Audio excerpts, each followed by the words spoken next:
presque on parle plus de département, on parle de région.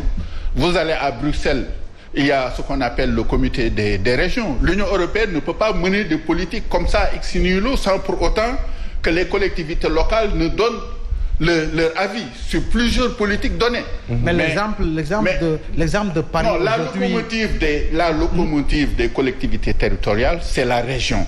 Si aujourd'hui au Sénégal on crée des métropoles solidaires ou des métropoles d'équilibre, donc ces métropoles vont devenir tout simplement la locomotive donc de l'ensemble des collectivités territoriales. Moi je l'ai dit quand souvent les gens disent que non, le Haut Conseil des collectivités territoriales est budgétivore, bon, c'est le langage habituel. Mais, au niveau mais compte tenu justement des propos que cela disait et qui siège justement au Conseil. Oui, c'est que c'est nécessaire. Aujourd'hui, on ne peut pas développer le pays sans des politiques de décentralisation. Le développement est porté à partir des territoires et à partir des terroirs. Ça, partout dans le monde, c'est aujourd'hui la tendance. Mais à ce propos, M. Ibrahima Ndao, à un moment donné, le président Abdoulaye Wade, il parlait même de provincialisation. Donc les gens ont tiré pour lui dire que nous ne sommes plus dans des royaumes. Ils avaient écho même justement de ce qui pourrait être probable proposition objective en matière de décentralisation du président Abdoulaye Wade. Aujourd'hui, c'est l'acte 3, mais à chaque fois, on a comme l'impression que l'ensemble des actes qui sont passés au Sénégal, en tout cas, sont remplis de doses, en tout cas considérées d'approche politique. Est-ce le cas? Mais pas plus que l'acte 3 de la décentralisation. L'exemple est beaucoup plus patent avec l'acte 3 de la décentralisation. Parce que si je comprends bien le raisonnement de mon professeur, Michel Maire, c'est comme si un arrêté de dévolution peut battre en brèche une loi. Non, c'est que là où il y a vice de forme, aucune commune n'a délibéré sur la création de la ville. Ça, c'est une vice de forme. Donc c'est un vide. Non, parce que la ville est créée pour mutualiser des compétences des communes qui appartiennent à des territoires homogène. Est-ce que c'est ce but-là qui avait poussé le professeur Ismaïla Madior Fall à dire que l'acte 3 retournera à l'Assemblée nationale pour en tout cas des correctifs? Je l'ai dit que la loi a bégayé. La loi a bégayé. L'article 167 a bégayé. C'est ça qui a amené le problème aujourd'hui au niveau des villes. Moi, je parle en tant que technicien. Ouais, effectivement. Pas en tant que politique.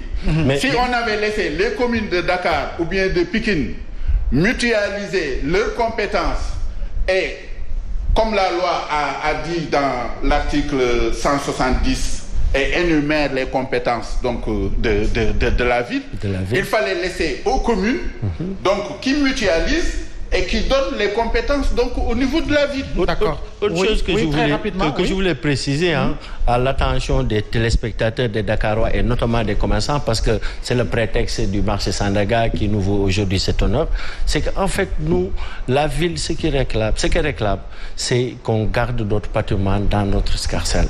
C'est ça, on n'a pas de problème de gestion ou d'exploitation. Donc c'est bon à alors, toujours dans le vif du sujet, lié à la décentralisation, on ne peut pas ne pas également parler du profil justement du maire. Parce qu'en réalité, par exemple, au Danemark, c'est le mandat unique qui est consacré. En France, au Portugal, aux États-Unis, on interdit systématiquement le cumul des mandats. Est-ce qu'il ne faudrait pas en arriver là au Sénégal et ne plus avoir des ministres députés, des maires députés, des maires ministres, etc. et éviter systématiquement le cumul des mandats en termes d'équité, je suis parfaitement en face. Parce qu'on a vu que les maires qui sont ministres ou qui ont d'autres fonctions bénéficient d'autres appuis au niveau de leur collectivité territoriale que d'autres maires qui sont maires simples et qui n'ont pas accès souvent au rouage de l'État. Sur ça, pour parler problème d'équité, je suis parfaitement d'accord.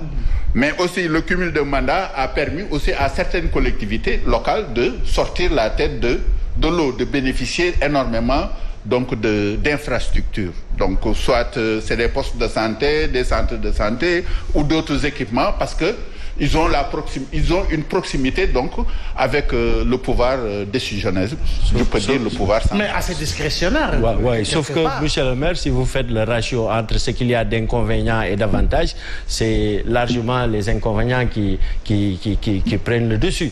Actuellement, la fois passée, j'ai entendu un ministre-maire qui disait que chaque week-end, je suis à ma mairie.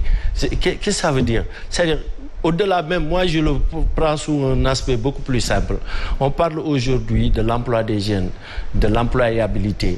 Qu'est-ce qui explique qu'un seul individu puisse cumuler autant de responsabilités? C'est comme si dans son terroir, dans ce pays-là, il n'y a pas de gens compétents. Et ça permet c'est évident qu'un ministre-maire n'a pas la possibilité d'exercer pleinement ses fonctions ministérielles et d'exercer pleinement aussi ses fonctions d'élu local.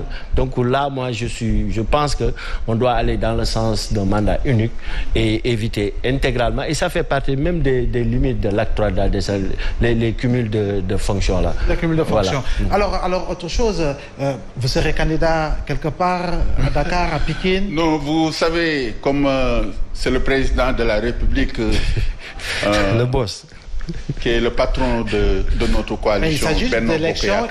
Il s'agit d'élections territoriales. Ouais. Oui. Tu sais, même si c'est des élections territoriales, c'est des élections portées par des partis. C'est le mood. Par des partis. Non, c'est le mood. On est sur le terrain, donc on est en train de faire la proximité, de parler, de mobiliser les citoyens à aller s'inscrire sur les listes électorales. Donc chacun d'entre nous a un projet local. Moi, j'ai un projet que je n'ai pas encore achevé, que j'aimerais un jour, soit avec l'équipe que je vais diriger ou bien quelqu'un d'autre. Retourner à Djidé Thiaroye-Kao. Absolument, je suis de Djidé Thiaroye-Kao et j'en suis très fier.